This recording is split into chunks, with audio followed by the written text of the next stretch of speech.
Amigos do Pensar Piauí, muito boa tarde. Aqui comigo hoje, André Constantini. André Constantini é lá do Rio de Janeiro, mora na favela da Babilônia.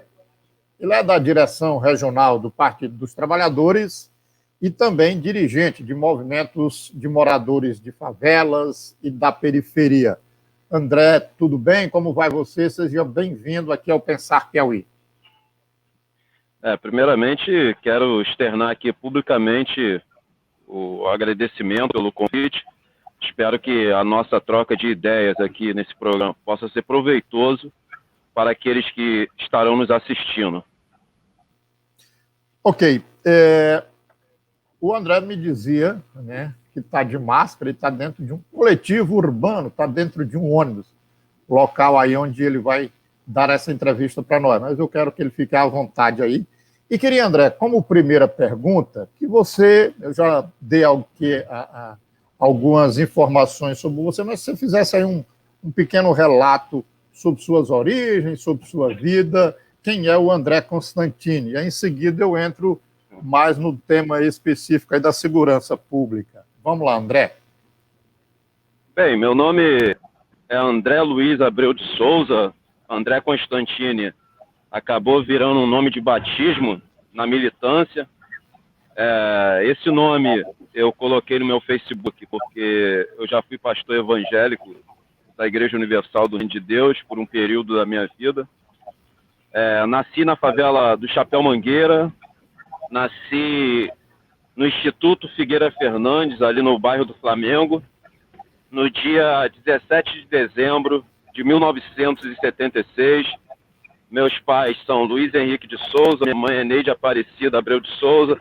Meu pai já falecido, meu pai foi assassinado em 1992, na favela do Vidigal. Ele sempre trabalhou na rede hoteleira, mas aí já com uma idade um pouco avançada, ele envolveu-se com as drogas e acabou envolvendo-se com o mundo do varejo de drogas, onde ele foi assassinado na favela do Vidigal em 1992, em novembro de 1992. E foi nesse período que eu entrei para a Igreja Universal do Reino de Deus. Minha mãe já era obreira da igreja e acabou que foi a porta que encontrava-se aberta naquele momento de desespero, de desesperança. Entrei na Igreja Universal e comecei a me envolver lá dentro e me tornei um pastor evangélico. E isso durou aí por 4 anos, eu fui pastor evangélico da Igreja Universal. E quando eu saio da igreja, eu ingresso na militância, na luta pelo direito à moradia. Aí, depois de um tempo, a gente constrói o movimento Favela Não Cala, que era um movimento a priori que lutava pelo direito à moradia, mas depois a nossa luta mudou, nós passamos a lutar contra a violência estatal nos territórios de favela, através do braço armado do Estado burguês, que é a instituição Polícia Militar. E a nossa luta foi muito intensa aqui no Rio de Janeiro. Nós éramos contrário ao processo de militarização das favelas, que é o processo das UPPs, e isso nos deixou como uma carta marcada, né? Nós sofremos algumas ameaças de morte por parte dos policiais, mas isso não nos intimida. Eu costumo dizer que o sistema capitalista me tirou tantas coisas que ele tirou junto com essas tantas coisas o medo. Eu posso dizer para vocês que eu não tenho mais medo de nada. Né? Então, isso faz com que a nossa militância seja bem enganjada e baseada na coragem de realizar as denúncias que nós estamos realizando aqui no Rio de Janeiro, principalmente relacionado ao avanço e à expansão das milícias aqui no Rio de Janeiro, que já controlam 60% dos bairros aqui no município do Rio de Janeiro. E a ideia é que as milícias venham dominar todo o território aqui no estado do Rio de Janeiro, nas periferias, as favelas e alguns bairros. Então nós estamos aí já há alguns anos denunciando o crescimento e o avanço das milícias aqui no Rio de Janeiro. Eu queria que você traçasse um quadro aí para mim de como é que está o Rio de Janeiro hoje. Qual é o Rio de Janeiro que a gente tem em 2021? Evidentemente que a partir do ponto de vista daquilo que você pode falar e sabe falar, que é do povo favelado, do povo de periferia. Como é a vida dessas pessoas nesse Rio de Janeiro de 2021? É uma vida dura, difícil, complicada. Para você ter uma ideia, nesse momento que nós estamos enfrentando uma pandemia que já ceifou a vida de quase 500 mil brasileiros e brasileiras vitimados pela Covid-19, centenas de favelas aqui no estado do Rio de Janeiro encontram-se sem água. E para você combater o contágio da Covid-19, é fundamental você cuidar da sua higiene pessoal. E quando o favelado abre a torneira da sua casa, não cai um pingo d'água. A presença do Estado nesse momento, nesses territórios, é nula. O Estado sempre atuou e atua nesses territórios através de seu braço armado, que é a instituição maldita que é a Polícia Militar. Então, nesse momento, nesse cenário caótico que a gente vive aqui no Brasil, vivendo duas crises, uma crise política e uma crise sanitária, e também uma crise econômica, as favelas, nós favelados, estamos morrendo de tiro, porque as operações policiais, mesmo com a proibição do STF, através do ministro Fachin, continuam ocorrendo. Estamos morrendo de fome, estamos morrendo por Covid. Essa é a nossa triste realidade aqui nos territórios de favela. E nós estamos denunciando isso. A nossa situação só não encontra-se pior porque existe uma solidariedade, uma coletividade, um apoio mútuo dentro desses territórios. Então, os favelados se organizaram para o recolhimento de alimentos, para a confecção de cestas básicas. Também distribuímos kits de higiene e limpeza. Por exemplo, na favela de Chapéu Mangueira e Babilônia, realizamos um processo de sanitização. Nós lançamos uma vaquinha e conseguimos comprar 2 equipamentos e realizamos ali um processo importante de sanitização nos becos, ruas e vielas da Babilônia e do Chapéu Mangueira. Então, a nossa situação não encontra-se pior nesse momento, porque as favelas se organizaram dentro de um contexto de autogestão e conseguiram aí amenizar os impactos da Covid-19. Agora, realmente, o Estado ele não se faz presente nesse momento, a não ser através de seu braço armado, que é a instituição Polícia Militar, essa instituição maldita, que é um entulho da ditadura militar que tem que acabar nesse país, Nosso movimento ele pede o fim das polícias. Eu vou fazer um bloco aqui para a gente tratar da Polícia Militar. Mas eu queria que você ainda, antes da gente entrar neste assunto, me dissesse como é que está a questão do emprego nessas comunidades, favelas, periferias. Como é que está a questão do emprego? O desemprego assola muitas famílias, André? Com certeza. E as favelas é o segmento da sociedade e a parte da cidade aqui do estado do Rio de Janeiro que mais sofre com o desemprego. Porque aqui no estado do Rio de Janeiro e no município, a dignidade tem CEP. Essa que é a grande realidade. E isso não pode ocorrer, mas aqui no Rio de Janeiro funciona dessa forma. Quantas vezes nós perdemos a oportunidade de emprego por causa do nosso CEP? Quantas vezes nós temos que dar um endereço de um parente para não revelar que moramos em um território de favela?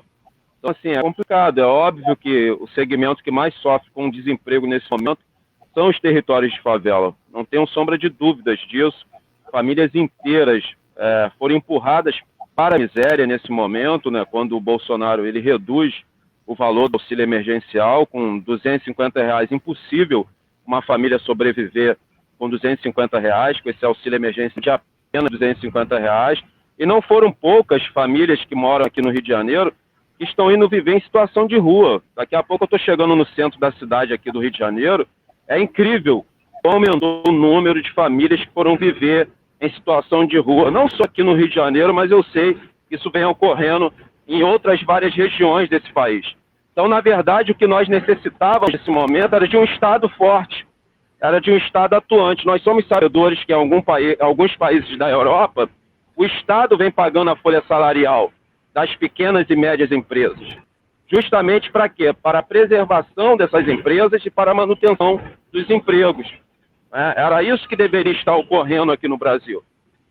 O Estado ele tinha que estar socorrendo as pequenas e médias empresas, o pequeno e médio comerciante, porque eles estão fechando suas portas. Estão fechando suas portas porque o Estado não tem atuado de forma presente, como deveria nesse momento. E outra coisa que eu queria pontuar aqui, que é uma frase que eu escuto muito aqui no Rio de Janeiro, muito falado pela classe média carioca, de que estamos todos no mesmo barco. nós não estamos todos no mesmo barco, nós estamos todos enfrentando a mesma tempestade. Agora, alguns estão enfrentando essa tempestade dentro de iates, outros dentro de navios luxuosos. Já uma parcela da sociedade está enfrentando essa tempestade, que é a Covid-19, em botes salva-vidas, né, segurando em tábuas em alto mar, e outros estão à deriva. Então, essa história que o vírus é democrático, isso é conversa fiada. O vírus, sim, ele atinge todo mundo, mas é óbvio que a classe trabalhadora, o proletariado e a classe operária é a que mais morre, por não ter acesso a uma alimentação saudável, porque a questão da imunidade é essencial no combate do coronavírus. Eu já fui infectado no início da pandemia, e sei o que eu estou falando. É fundamental que você tenha uma alimentação saudável. Só para trazer um dado para vocês, para mostrar que não estamos todos no mesmo barco, isso é uma grande falácia. Na verdade, a luta de classe ela está sendo desnudada nesse país, porque quem está morrendo, na verdade, é o preto, é o pobre, é o favelado, é o trabalhador. Por quê? A classe dominante brasileira, quando piorou a questão da Covid-19 aqui, eles viajaram, porque eles têm dupla cidadania, foram se vacinar no exterior. E a burguesia nacional parasita, que vive da nossa força de trabalho, o que ela fez? Através dos seus representantes na Câmara Federal, eles criaram um projeto de lei que flexibilizou a compra da vacina pelas empresas. Então a burguesia nacional já se vacinou. Quem está se fudendo é o trabalhador, pegando um transporte público lotado para ir vender sua força de trabalho, um metrô, um trem lotado, que tornou-se um dos principais vetores de contágio da Covid-19. Então quem está morrendo no Brasil é o pobre, é o trabalhador. A classe dominante, a burguesia nacional, já está imunizada. Então a luta de classe está desnudada. Então a gente tem que fazer essa pontuação aqui, porque ela é de suma importância e de total relevância. Eu ainda vou pedir para você falar um pouco mais, a partir do André Constantini, né?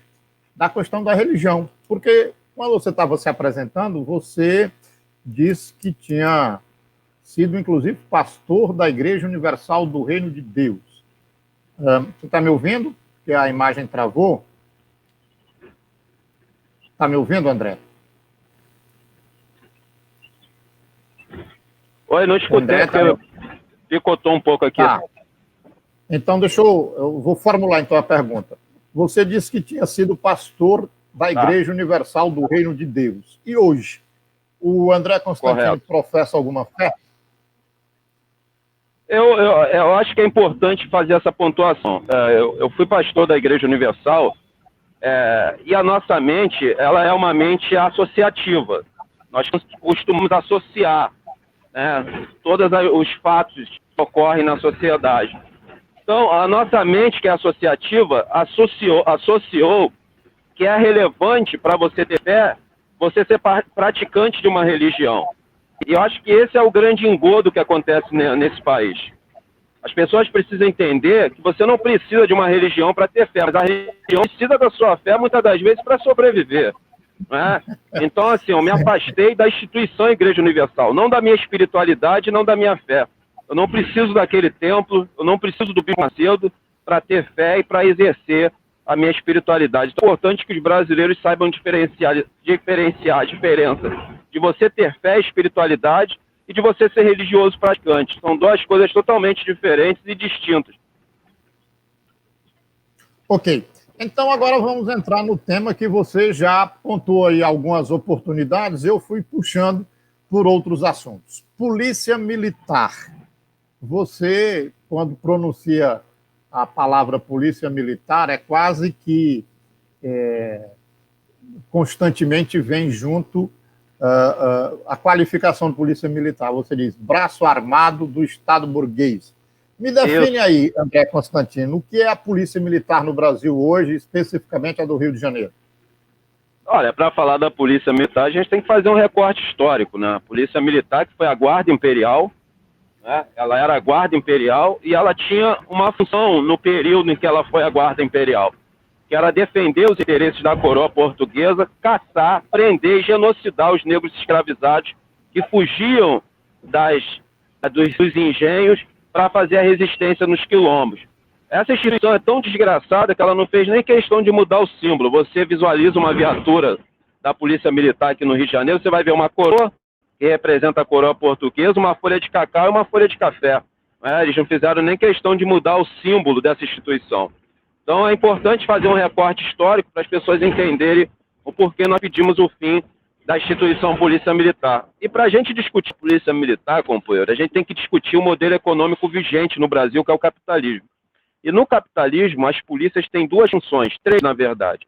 A primeira é manter a ordem do capital, a segunda é reprimir com extrema violência qualquer levante ou rebelião popular organizada pela classe trabalhadora. Veja o que aconteceu nas últimas manifestações em Recife e o que vem acontecendo na Colômbia, né, onde já não foram poucos os manifestantes que foram mortos pela Polícia Militar. E a terceira é defender o patrimônio privado da burguesia nacional. Dentro do capitalismo, a polícia não vai ter outra função. Então não existe essa história de polícia cidadã. Isso é conversa fiada. Agora, eu quero apresentar para vocês também propostas. Eu estou pedindo o fim das polícias. André, e se as polícias acabarem? Quem vai fazer a segurança da sociedade? Primeiro que a polícia não faz minha segurança. Se faz a daqueles que estão nos ouvindo, você não pertence à minha classe nem à minha cor. Então, eu acho que quem vai fazer a segurança da sociedade serão as milícias armadas revolucionárias, socialistas, que farão a segurança da sociedade, serão elas que garantirão a manutenção de um governo dos trabalhadores. E outra coisa para a gente acabar e diminuir a violência é a liberação das drogas e a estatização de todas as drogas. No capitalismo, uma das maiores fontes de renda é a venda de armas e de drogas. Por isso, o governo estadunidense fomenta tantas guerras fictícias, porque tem que ter guerra para vender arma. A mesma coisa é aqui no Rio. A maioria das armas que encontram-se nas favelas são de uso exclusivo da polícia e do exército. Então tem que ter facção, tem que ter divisão, tem que ter confronto, para que essa estrutura de corrupção existente na Polícia Militar possa continuar funcionando. Então a gente tem propostas para diminuir a violência. E a nossa proposta para o fim das polícias é a construção das milícias armadas revolucionárias. Muito bem, mas no começo aqui da conversa, eu também lhe apresentei como do Diretório Regional do PT do Rio de Janeiro. O PT é um partido, já governou várias cidades e governa várias cidades do Brasil, hoje governa estados aqui na região do Nordeste e já esteve por 4 mandatos, um interrompido de forma golpista, na presidência da República. Como é que o André Constantini avalia a política de segurança pública do Partido dos Trabalhadores?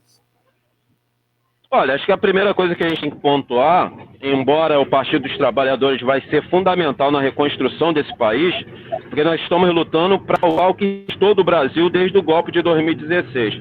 Somos o maior partido do Brasil de toda a América Latina, o PT é essencial, mas nós nos tornamos um partido de conciliação de classe, né? Isso é fato, né? E nos tornamos um partido também elitizado, eu digo a direção do partido. E eu espero que, com a nossa vitória em 22, e venceremos, não tenho sombra de dúvida, no primeiro turno, a gente possa realizar reformas estruturantes para a sociedade, como a questão da democratização e a regulamentação dos meios de comunicação, abrir a caixa preta da ditadura militar, discutir a questão da segurança pública com seriedade, não com medo de perder voto, porque, infelizmente, tornamos um partido eleitoreiro. Então, assim, a gente deixa de fazer discussões que custam caro para a sociedade, principalmente para a parcela mais pobre, por questões eleitorais, né? Não se discute a questão da polícia, não se discute a questão da liberação das drogas, não se discute a liberação do aborto, justamente com medo de perder voto. Nós deixamos de disputar mentes e corações e passamos a disputar só as urnas. A nossa luta precisa ir para além das urnas. Isso é fundamental para que a gente possa construir o socialismo no Brasil. Então, deixa eu ficar um pouco nessa linha da política. Você vem falando aí da polícia como braço armado do Estado, você já pronunciou a expressão classe operária, burguesia nacional. Eram termos de um PT mais do tempo da fundação. No Rio de Janeiro, semana passada, houve um encontro do Lula com representantes, igual você, de movimentos populares aí do Rio. Inclusive, você estava lá. Como é que você vê isso? Quer dizer, o PT mudou, deixou de usar, por exemplo, esses termos que você está usando aí. O Lula tem feito agora ações que apontam aí para um grande acordo nacional. Tem almoçado com Fernando Henrique Cardoso, aí no Rio tem almoçado com o prefeito da cidade, o Eduardo. O próprio Rodrigo Maia está acenando com as duas mãos para o Lula. Você confia que esse discurso seu ele é compatível, por exemplo, com essa política do Lula de alianças mais à direita? Não, não é compatível. Como você apontou muito bem, o nosso partido abandonou esse discurso, né, que é um discurso de luta de classes, né, quando você chama o Estado de Estado burguês, quando você se refere ao trabalhador como classe operária, como proletariado. Por exemplo, a discussão do proletariado é fundamental. Estou com um celular aqui de alta tecnologia que alguém produziu. Eu, da classe trabalhadora, tive condições de comprar. E muitos daqueles que trabalham na produção desse celular não têm acesso e poder aquisitivo para comprá-lo. Então eu estou indo no cerne do problema, na raiz do problema, que é o meio de produção capitalista. É aí que a gente tem que atacar. A gente tem que atacar o modo de produção capitalista. E isso o partido não discute mais. Não se fala mais em luta de classe, não se fala mais em socialismo, não se fala mais em revolução. Meu discurso realmente não está compatível com o discurso do partido nesse momento. Eu permaneço no PT pela importância que ele tem, e não adianta abandonar o partido. Nós, que somos realmente revolucionários socialistas, temos que continuar atuando lá dentro para empurrar o PT mais para a esquerda, para que nós possamos, através desse partido, que é o maior partido do Brasil e da América Latina, construir uma revolução socialista em toda a América Latina, iniciando pelo Brasil, que pela sua dimensão continental tem uma relevância de grande importância se nós quisermos, de fato, libertar a América Latina do jugo do imperialismo norte-americano. Precisamos de um novo Simão Bolívar para uma revolução bolivariana aqui na América Latina. Por isso que eu permaneço no PT. Então, assim, eu não acho contraditório ter um discurso revolucionário e permanecer lá. Eu sei a minha função que eu tenho cumprido lá dentro, como eu estou cumprindo na entrevista aqui hoje. Me diga uma coisa, agora, mais do ponto de vista da política eleitoral. Para 2022, a proposta correta para o Rio de Janeiro é Freixo para governador? Qual é a sua opinião sobre isso? Olha, está se desenhando isso. Está se desenhando isso, né? Ele mudou de partido, né, para ter mais a flexibilidade de aproximação com a direita aqui carioca, por isso que ele foi para o PSB. O PSB hoje é um partido praticamente de direita, né, de centro-direita. Então ele troca do PSOL, que é um partido mais radical, justamente para facilitar essa aproximação. Ele vem estreitando laços com o PT e com o Lula. O Lula também teve uma reunião com a direção estadual do PSOL.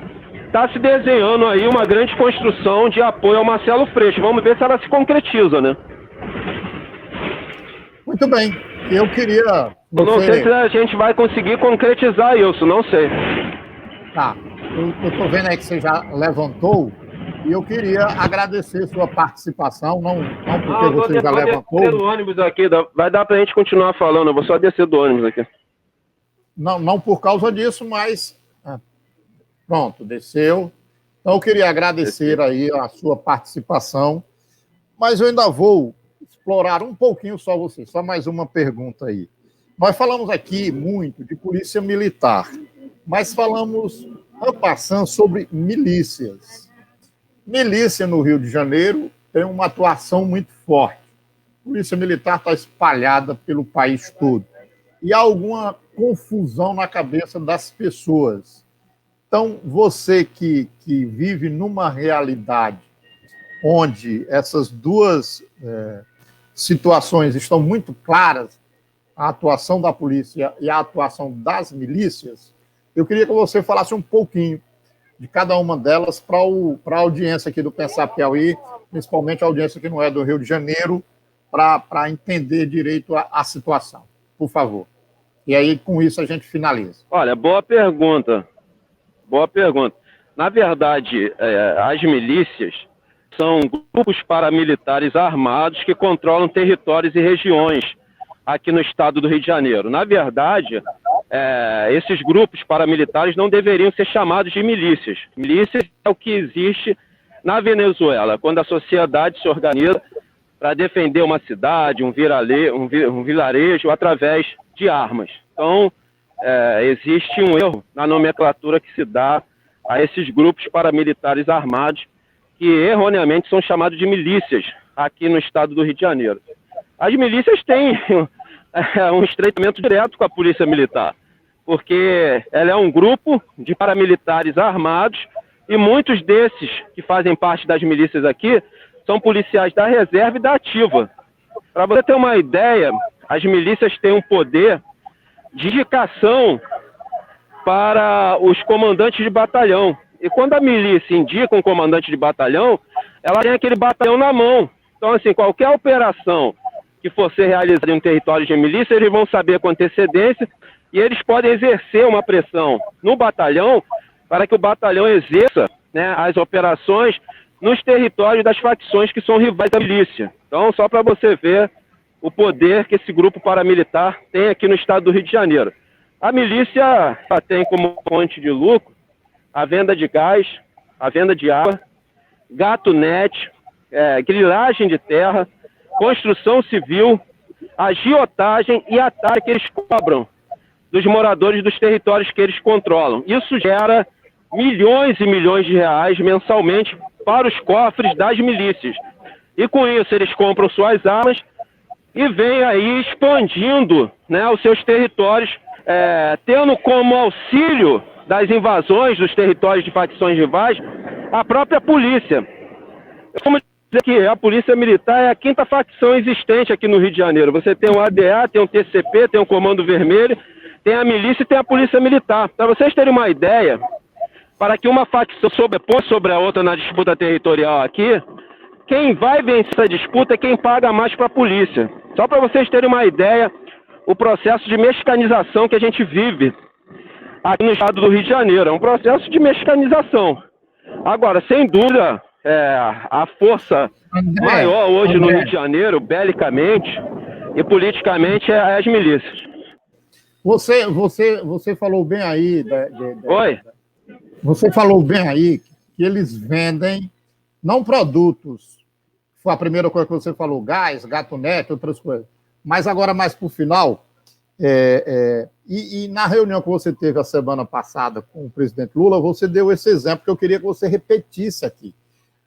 Eles prendem alguém do tráfico, a polícia militar prende alguém do tráfico e liga para uma facção oferecendo a vida da pessoa por um valor. Como é que é essa história, André?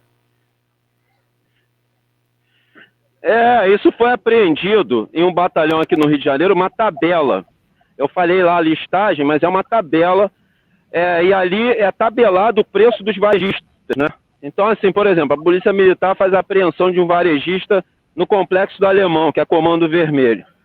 Ao invés de conduzir o varejista para a delegacia, o que eles fazem? Eles ligam para a facção rival, a facção do Comando Vermelho, que é o terceiro comando puro, da favela da Maré.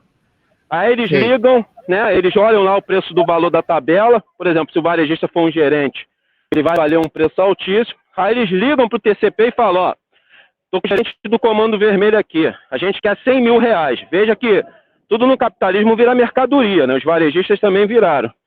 Aí o terceiro comando puro fala, pô, a gente está a fim de pegar ele maior tempão, a gente paga. Mas aí o que a polícia faz? Naquele momento o varejista é uma mercadoria. Então ele não vai vender para o primeiro cliente. Ele liga de volta para o Comando Vermelho e fala, ó, estou com o gerente aqui, já ligamos para o TCP, oferecemos para eles, eles querem dar 100 mil. Vocês cobrem com 200 mil? É assim que funciona, pessoal. Essa é a polícia que nós temos aqui no estado do Rio de Janeiro. E tem que ter muita coragem para fazer as denúncias que eu estou fazendo aqui para vocês. É verdade, tem que ter muita coragem e eu agradeço você por essa oportunidade de conversar um pouco, como fizemos, sobre a situação do Rio de Janeiro, do povo pobre aí das favelas do Rio. da classe operária, como você tão bem destacou aqui, tá certo? E aprofundando um pouco essa questão da área de segurança. André, queria realmente agradecer muito por você ter atendido esse chamado do Pensar Piauí e ter participado aqui com a gente. Um grande abraço, muito obrigado aí pela sua participação. Obrigado a todos, mais uma vez aqui externar meu agradecimento. Dia 19, todos nas ruas para que nós possamos derrubar esse verme, que é esse miliciano do Bolsonaro. E a minha mensagem final é socialismo ou aprofundamento da barbárie. Muito bem, um grande abraço, meu querido.